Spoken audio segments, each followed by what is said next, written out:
ইয়াত দেখিছে আপোনালোকে মই অকণমান মানে ৰাতিৰ পানী দিয়া ভাত দিছিলোঁ, যিটো আমাৰ মানে পানী দিয়া ভাত অতিকৈ প্ৰিয় বস্তু হয়। ভাবিলোঁ দালি অকণমান ভিজাই, আমাৰ মানে মিক্সাৰটো নাইতো, বটা খাব খুব মন যায়। সেয়ে এই গ্লাছত মানে মগুৰ দালি, বুটৰ দালি আৰু মচুৰ দালি মিক্স কৰি এনেকৈ খুন্দি আছোঁ। এক কাঁহী পন্তা ভাত মাৰি দিম, ৰাতিৰ পানী দিয়া ভাত খাই দিম আৰু অতিকৈ প্ৰিয় মানে আমাৰ, চাই থাকিব।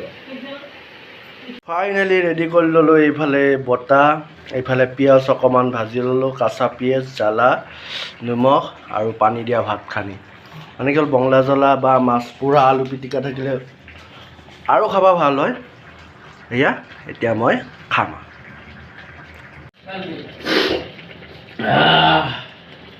এতিয়া